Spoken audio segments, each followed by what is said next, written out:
예, 수험생 여러분들 오늘까지 하셔서 고생 정말 많이 하셨습니다. 저는 우체국 2023년도 우체국 계리직 보험 부분 좀 설명을 문제풀이를 맡게 된 고석용이라고 합니다. 먼저 오늘 총평을 좀 보자면은 작년을 기준으로 했을 때 작년보다는 문제가 조금 어렵다고 느껴지셨을 거예요. 그 이유가 작년 같은 경우 예를 들어서 다음 중 비과세 해당 사항이 아닌 것은 혹은 우체국에서 우체국 출금 기준에 있을 때 그 중에 틀린 것은 이라는 등등의 어떻게 보면은 그냥 어떤 당연한 주제 안에서의 문제가 많이 나왔다라고 하면은 올해 같은 경우는 그 주제를 가지고 여러 분야에서 끌어오는 문제가 되다 보니까 범위가 문제 자체가 되게 넓어졌다라고 느껴지실 경우도 많으셨을 거고요.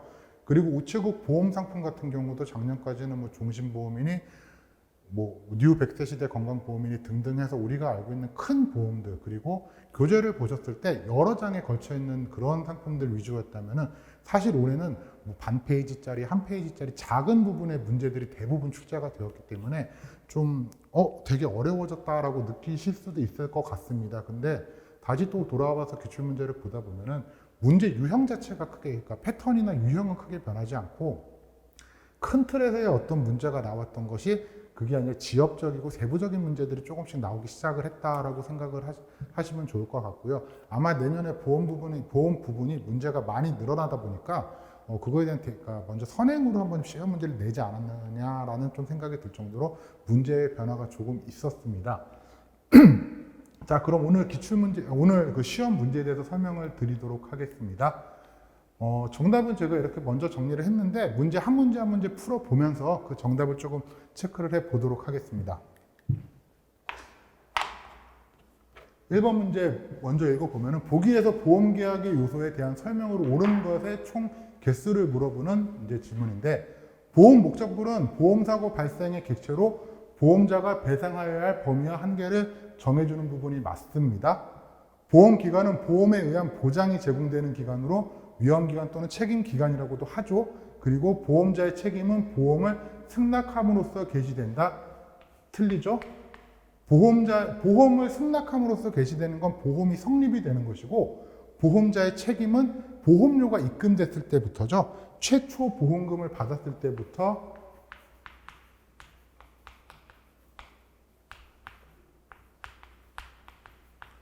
보험자의 책임은 시작됩니다. 그럼으로써 니은은 틀린 내용이 되겠고요. 디귿, 보험사고란 보험에 담보된 재산 또는 생명이나 신체에 관하여 보험자가 보험금을 지급을 약속한 사고가 발생하는 것이다. 맞는 내용이죠. 리을, 보험료는 보험사고에 의한 보장을 받기 위하여 계약자가 보험자에게 지급해야 될 금액입니다.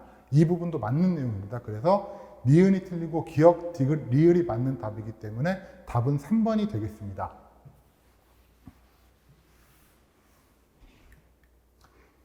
2번 문제를 보시도록 하시죠. 보기에서 우체국 보험 언더라이팅 청약 심사에 대한 설명으로 옳은 것을 모두 고르는 것을 이제 찾는 문제고요. 기업 언더라이팅은 일반적으로 보험사의 위험의 선택의 업무로서 위험 평가의 체계화된 기법을 말하는 내용이 맞습니다. 보험 판매 과정에서 계약 선택의 기준이 되는 위험 중 환경적 위험은 피보험자의 직업, 업무 내용, 운전 여부, 취미 활동, 음주 및 흡연 여부, 피보험자의 수익자의 관계 등이다. 이 부분은 도덕적 환경이죠. 그럼으로써 틀리게 되고요. 최신과에서는 피보험자의 신체적, 환경적, 도덕적 위험 등을 종합적으로 평가하여 정상인수, 조건부인수, 거절 등의 합리적인 인수 조건을 결정하는 언더라이팅을 하게 됩니다. 계약 적부조사는 적부조사자가 계약자를 직접 면담하여 계약 적부조사상의 주요 확인사항을 중심으로 확인하는 제도이다. 자, 계약자가 아니고 피보험자죠. 피보험자가 아픈지 혹은 고지 위반을 했는지 그런 부분을 찾는 거기 때문에 계약자가 아닌 피보험자를 대상으로 계약 적부 조사를 하게 됩니다. 그러므로 답은 기업과 디귿, 답은 2번이 되겠습니다.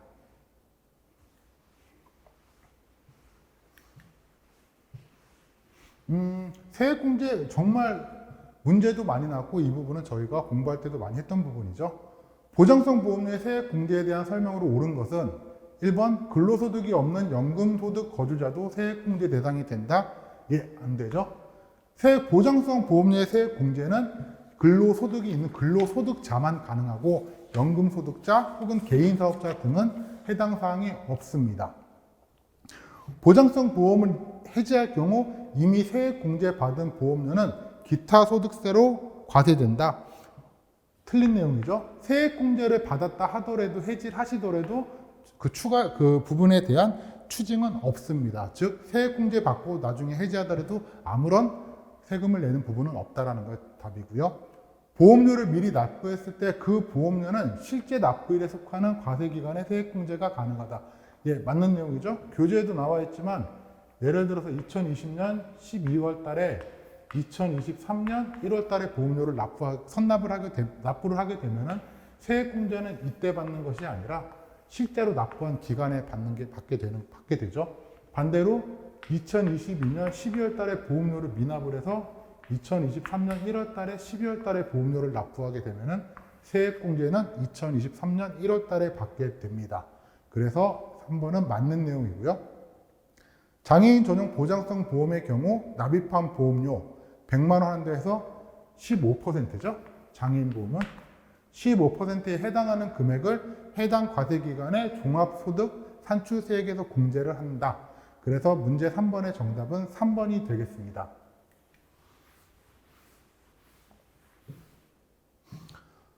문제 4번 우체국 보험 상품에 대한 설명으로 옳은 것은 자 아까 총평에서도 말씀드렸지만 우리가 주로 다루지 않은 상품들에 대한 문제가 나오기 시작을 했죠. 1번 무배당 청소년권 보험 2109는 최신간소가 공익재원으로 보험료를 50% 지원하는 상품이다. 예, 틀린 답이죠. 보험료 자체는 무료가 되고 계약자가 과학기술정보통신부 장관이 되어서 100%를 지원하는 상품이죠. 예, 1번은 틀린 내용이고요. 무배당 우체국 예금 제휴보험 2109는 최신간소가 공익재원으로 보험료의 80%를 지원하는 상품이다. 일단은 공익재원이라는 내용은 교재에도 없지만 일단 그거보다 중요한 거는 보험료의 80%가 아니라 무료보험이죠. 예, 보험료가 조건에 맞는다면 보험료를 납부하지 않는 무료보험입니다. 그러므로 2번도 틀린 내용입니다. 무배당 우체국 나름의 안전보험 2109는 최신 간서가 공익재원으로 보험료의 50%를 지원하는 상품이다. 예, 요거 맞는 내용이죠. 답은 3번이 되겠네요. 4번 무배당 만원의 행복보험 2109는 성별 나이에 상관없이 최신간소가 공익재원으로 보험료 1만원 1년 만기 기준을 지원하는 상품이다.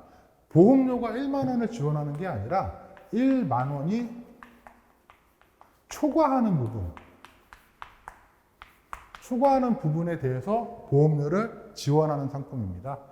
그리고 조금 이 부분 같은 경우 좀 혼란스럽게 어떻게 보면 문제를 낸 것이 만원의 행복보험은 성별 나이에 상관없다라는 거. 대부분의 상품들을 보시면은 뭐 나름이 보험이라든지 이런 거를 보시게 되면은 성별에는 차이가 있지만 나이에 상관이 없다. 대부분 상품이 그렇게 되어 있는데 이 상품에 대해서는 상관이 없다. 이런 부분들 헷갈리지 않으셨으면은 답을 찾으실 수 있는 상품이실 겁니다. 그래서 답은 4번 문제의 답은 3번이 되겠습니다.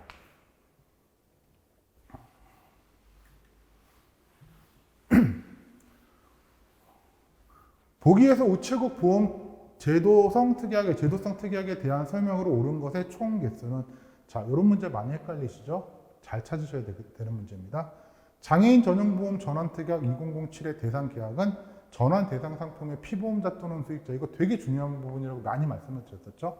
그래서 저 문제 낼 때도 피보험자 또는 계약자, 뭐 수익자 또는 계약자에서 다 틀린 내용이고 피보험자 또는 수익자가 소득세법상 장애인인 계약이 되어야 한다라는 거, 예, 맞는 내용입니다. 지정대리 청구 서비스 특약 2109에서 지정대리 청구인은 피보험자의 가족관계 등록부상의 배우자 맞고요. 또는 사촌이 아니죠. 3촌 이내의 친족이다. 예, 틀린 내용입니다. 지정대리 청구 서비스 특약 2109의 대상 계약은 계약자, 피보험자 및 수익자가 모두 동일한 계약이다. 계피수 동일해야 된다는 거 맞고 사망시 수익자는 제외. 사망시는 수익자가 동일할 수가 없으니까요. 그래서 이때를 제외하고 모두 동일한 계약의 대상 계약이 된다. 맞는 내용입니다. 리얼 이륜자동차 운전 및 탑승 중 재부담보 특약 2109의 가입 대상은 이륜자동차의 운전자 및 소유자, 관리하는 경우는 포함되지 않는다가 아니라 관리하는 경우도 포함이 됩니다. 운전자, 소유자, 관리자가 모두 포함이 되기 때문에 이 내용은 틀린 내용이 되겠습니다. 그래서 답은 1번과 기업과 디귿 해서 총 2개가 돼서 5번 문제의 답은 2번이 되겠습니다. 우체국 보험 상품에 대한 설명으로 옳은 것은 잠깐 여담으로 말씀드리자면 이번 시험 우체국 그 계리직 시험에서 보험 부분에 있어서 상품이 대략 40%, 41% 정도가 쭉 나왔는데 이번에도 10문제 중에 4문제가 나왔습니다. 그 비율은 그대로 유지가 되는데 단 보시는 것처럼 지금 계속 보셨던 것처럼 상품이 큰 상품들이 아닌 좀 세부적인 세세한 상품들까지 들어왔다라는 점이 좀 바뀐 내용이고요. 자, 문제 6번. 우체국 보험 상품에 대한 설명으로 옳은 것은 무배당 알찬 전환 특약 2109의 일시납 보험료는 전환 전 계약의 만기 보험금과 배당금의 합계액이다. 예, 요거는 맞는 내용입니다. 알찬 전환 특약이 그거죠. 저축성 보험 등에 가입을 하고 만기가 되었을 때 나 이거 딱히 돈 쓸 데 없는데 그러면은 네 그 만기 환급금과 배당금을 합친 금액을 일시납으로 납입을 해서 내가 이자를 더 줄게, 이자를 쳐서 줄게라는 그런 개념의 상품이 되겠죠? 예, 맞습니다. 전환전 계약의 만기 보험금과 배당금의 합계액이 맞습니다. 하나 더 말씀드리면 알찬 전환 특약은 이런 구조이기 때문에 기존의 계약이 만기가 됐던 금액 계약을 가지고 와서 납입을 하기 때문에 일시납이 되겠죠? 월납 계약은 안 나오겠죠? 무배당 에버리지 상해보험 2109는 보험 만기일 1개월 전부터 만기일 전일까지 무배당 알찬 전환 특약 2109로 가입 신청이 가능하다. 예, 요거 틀린 내용인데 알찬 전환 특약 2109는 저축성 보험이 만기가 됐을 때 전환을 하는 거라고 말씀을 드렸죠. 자, 에버리지 상해보험이라고 되어 있죠. 예. 그 교재를 보시게 되면 에버리지 복지보험의 경우는 저축성 보험이거든요. 지금 판매를 하고 있는 상품은 아니지만 에버리지 복지보험의 경우가 이게 전환이 가능한 거고요. 에버리지 상해보험은 보장성 보험이고 상해보험이기 때문에 전환이 되지 않습니다. 그래서 2번은 틀린 겁니다. 3번 무배당 파워적립보험 2109는 기본보험료 20만원 초과 금액에 대해 수수료를 일함으로써 수익률을 증대한 상품이다. 우리 이거 많이 봤었죠? 파워적립보험은 20만원이 아니라 30만원이 초과됐을 때 초과 금액에 대해서 수수료를 인하해주는 상품입니다. 4번 무배당 우체국 온라인 저축보험 2109는 계약일 이후 1년이 지난 후부터 보험기간 중에 보험연도 기준 연 12회 하나여 적립금액의 일부를 인출할 수 있다. 이거 저희 마지막 모의고사 때 아마 풀었던 것 같은데 나머지 보험들은 1년이 맞습니다. 그러나 온라인 저축보험의 경우는 1년이 아니라 1개월 이후부터 가능하다고 그때 많이 말씀을 드렸었죠. 온라인 우체국 저축보험의 특징이 다른 보험들 같은 경우는 보험을 납부를 하면서 폐약 환급금 자체가 차는 기간이 길지만 얘 같은 경우는 가입 후 1개월 이후부터 환급금이 100%가 넘어가게 되죠. 그래서 1개월 이후부터 중도 인출이 가능할 수 있다라고 말씀을 드렸던 것으로 기억합니다. 그러면 2, 3, 4번이 다 틀린 답이고 1번이 답이 되겠습니다. 문제 6번의 답은 1번입니다.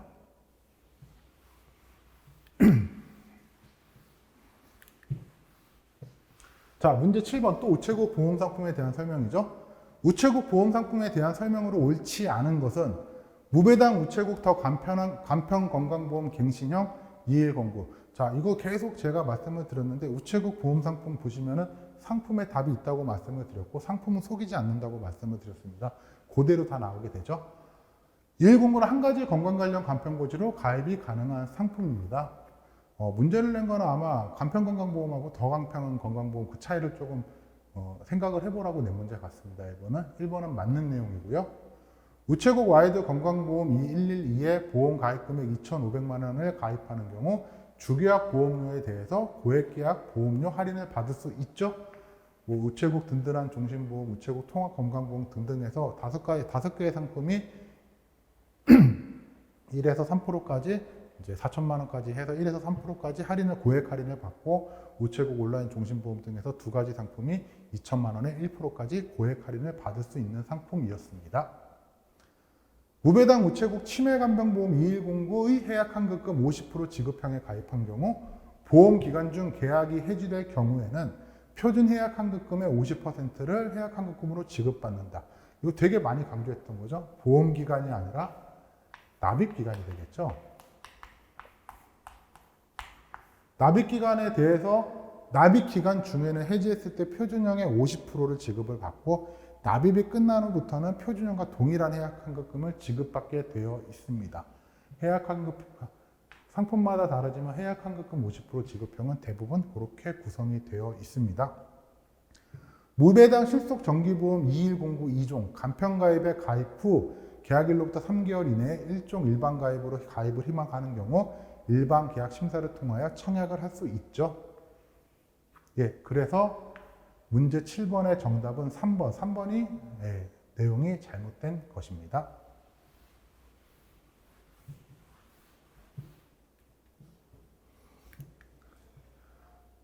문제 8번. 우체국 보험의 효력 상실 및 부활에 대한 설명으로 옳지 않은 것은 보험료의 납입 연체로 인한 해지 계약이 해약환급금을 받지 않는 경우 계약자는 해지된 날로부터 3년 이내에 계약을 청약할 수 있다. 요거 딱 부활에 대한 정의죠. 보험료 납입 연체로 해지가 돼야 되고 해약환급금을 받지 않아야 되며 계약자는 3년 이내에 계약을 청약을 하고 보험회사죠. 보험회사는 그 청약을 승낙을 할 경우 부활이 되게 되어 있습니다. 보험료 납입이 연체 중인 경우 납입 최고는 유예기간이 끝나기 15일 전까지 서면, 등기우편 등으로 이루어져야 합니다. 예, 맞는 내용입니다. 최신건설가 부활을 승낙한 경우 계약자는 부활을 청약한 날까지 연체된 보험료에 약관에서 정한 이자죠. 예, 요거 되게 많이 헷갈려들 하셨던 거죠. 어떤 거는 보험이 무효 같은 경우는 납입한 보험료, 어떤 건 이자, 어떤 건 해약환급금. 수업 시간에 제가 좀 설명을 드렸었는데 어쨌든 부활은 이자가 들어가는 내용이라는 거, 그게 정답이고요. 그게 답이고요. 4번 보험료 납입 유예기간은 해당 월분 보험료의 납입 기일로부터 납입 기일이 속하는 달의 다음 달이 아니라 다음 달이죠. 말일까지이며 유예기간은 마지막 날이 영업일이 아닐 때에는 그 다음 날로 한다. 납입을 하시고 나서 예를 들어서 5월 15일인데 납입을 하고 5월 30일이 됐고요. 5월 15일까지 보험료를 납입을 하고 5월 30일, 6월 1일, 5월 31일이죠. 6월 30일, 7월 1일, 그러면은 7월 31일. 납입하고 다음 달에 말일까지가 납입 기일이 되고 그러면은 8월 1일부터는 보험은 실효가 됩니다. 효력이 상실이 됩니다. 그래서 문제 8번의 정답은 4번이 되겠습니다. 문제 9번 우체국 보험의 보험금 지급 청구에 대한 설명으로 옳은 것은 보험금 청구권은 지급 사유 발생일로부터 2년간 행사하지 않으면 소멸된다. 예, 요거 3년이죠. 보험금 청구권, 보험료, 반환 청구권 이런 것들이 3년이고 2년은 보험료 청구권이 2년인 거죠. 그거는 뒤에 상법에 나온 내용이라고 설명을 드렸었습니다. 최신건설은 보험금 청구 서류를 접수한 날부터 10일 이내에 보험금을 지급하여야 한다. 요거 참 말이 애매하긴 한데 두 가지 측면에서 보시면요. 접수한 날로부터 10영업일 이내입니다. 영업일 이내와 영업일은 차이가 있죠. 비영업일이 있기 때문에. 두 번째는 틀린 부분을 말씀드린 겁니다. 첫째는 두 번째는 보험금 청구 서류를 접수한 날로부터 3영업일 이내에 보험금을 지급하여야 하며 조사가 필요할 경우는 10영업일 이내에 지급을 하여야 한다가 정확한 문장이 되겠죠. 그래서 요거는 틀린 부분이고요. 3번 소송 제기, 분쟁 조정 신청, 수사기관의 조사, 해외에서 발생한 보험사고에 대한 조사는 보험금 지급 예정일 30일 초과 사유에 해당이 됩니다. 두 가지가 더 있었죠. 계약자 피보험자 수익자의 책임 있는 이유로 인해서 조사와 확인이 지연되는 경우, 예를 들어서 보험회사가 어떤 진단서를 주세웠는데 그 수익자가 계약자나 피보험자가 수익자가 안 주는 경우는 당연히 지연될 수밖에 없겠어. 그런 경우는 30일 초과 사유에 해당이 되고, 보험금 지급 사유를 어디 뭐 병원이나 변호사나 그쪽에다가 그러니까 제3자의 의견을 따르기로 할 때, 그때도 30일 초과 사유에 해당이 됩니다. 3번은 맞는 내용이고요. 사망보험금 선지급 제도는 피보험자의 남은 생존기간이 6개월 이내인 경우 사망보험금액의 60%를 선지급을 하는데, 여기는 수익자라고 되어 있는데 아니죠. 이거 간단하게 지나가면서 설명드린 적이 있는데 피보험자한테 지급을 하게 됩니다. 왜? 사망보험금인데 왜 수익자가 아니냐요? 근데 지금 남은 생존기간이 6개월이라는 거지 사망 안 했죠? 이분 지금. 그러면은 그 사망보험금은 법적 상속인이고 만기보험금이나 생존보험금은 계약자지만 입원 수술, 장애 등급 그런 것들은 수익자가 피보험자죠. 그래서 4번은 수익자가 아니라 선지급 제도는 피보험자에 지급하는 그 제도라는 게 답입니다. 4번은 틀린 내용인데 아마 6개월하고 60%만 보시고서 이거 답 맞네라고 하시는 분도 사실 없잖아 있으실 거예요. 그래서 제가 그 동영상 처음에 시험 보시기 전에 이렇게 하시라는 말씀을 드렸던 것 중에 하나가 문제 끝까지 읽어보시라는 말씀을 드린 게 사실 이런 문제들 때문에 그렇습니다. 그래서 문제 9번의 답은 3번이 되겠습니다.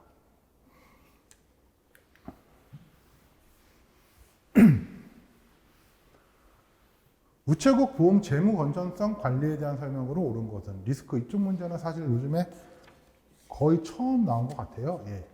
우체국 보험은 자본의 적정성 유지를 위하여 지급 여력 비율을 반기별로 산출 관리하여야 한다. 분기별이죠, 이거. 반기별로 하는 거는 저희 교재 내용에 아마 없을 겁니다. 어떤 내용이든지 간에 분기별, 월, 1개월 이내 다 그런 내용들이고요. 이번 과학기술정보통신부 장관은 우체국 보험사업에 대한 건전성을 유지하고 관리하기 위하여 필요한 경우에는 금융위원회에 검사를 요청할 수 있다. 2번은요, 제가 3번, 4번 설명드리고 나서 말씀을 드리겠습니다. 3번, 우정사업본부장은 지급 여력 비율이 150% 미만인 경우로서 보험 계약자에게 보험금을 지급하지 못할 우려가 있다고 판단되는 경우에는 경영 개선 계획 수립을 시행해야 한다. 100%죠.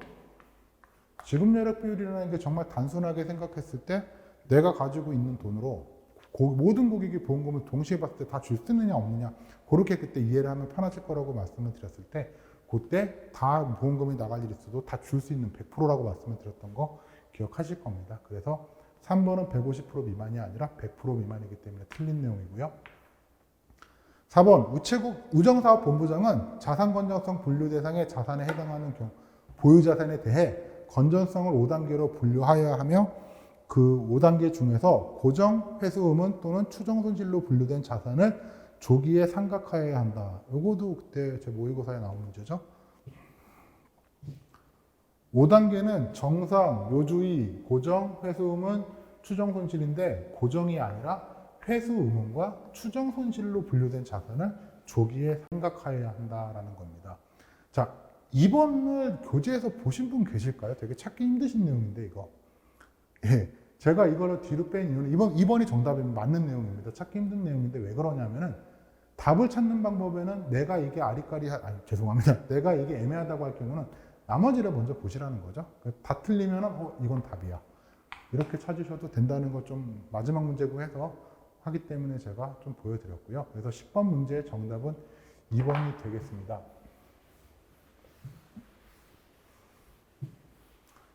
문제를 끝까지 꼼꼼히 읽고 하셨던 분들은 사실은 당황하거나, 그러니까 문제가 조금 달라지기는 했습니다. 어렵다라고 하면 어려워진 걸 수도 있고요. 달라지긴 했는데, 문제 유형 자체가, 그러니까 패턴은 이제, 문제의 패턴이라고, 그러니까 문제 패턴 자체는 작년하고 크게 변함은 없거든요. 아까 말씀드린 대로 큰 어떤 줄거리, 그러니까 큰 부분들에서 문제를 냈던 거를 이제 내년에 아마 문제가 늘어나서 그럴 수도 있는데, 요거를 이렇게 한 번씩 지엽적인 문제나 세부적인 문제들을 하나씩 들어갔다 정도? 예, 그런 차이가 있기 때문에 사실 문제가 어렵게 느껴지실 수는 있으셨을 겁니다. 작년보다는. 근데 그렇다고 막 당황하시거나 그럴 문제는 아니었다라고 생각을 하고요. 뭐 모의고사나 교재나 모의고사 공부 꼬박꼬박 잘 읽으신 분들은 사실 뭐 잘 푸셨을 거라 생각이 듭니다. 진짜 오늘까지 하셔가지고 벌써 몇 개월 동안 정말 긴 기간 동안에 공부를 하신 거기 때문에 정말 대단하다고 생각이 들고요. 정말 고생 많이 하셨습니다. 다른 뭐 다음 주에도 시험이 있는데 다른 직렬을 시험 보시는 분들은 뭐 쉬시지 못하시겠지만 계리직 시험을 준비하신 분들 같으신 경우는 오늘 하루쯤은 마음 좀 내려놓고서 푹 쉬셨으면 좋겠습니다. 예, 정말 고생 많으셨고 예, 꼭 좋은 결과 있기를 바라겠습니다. 감사합니다.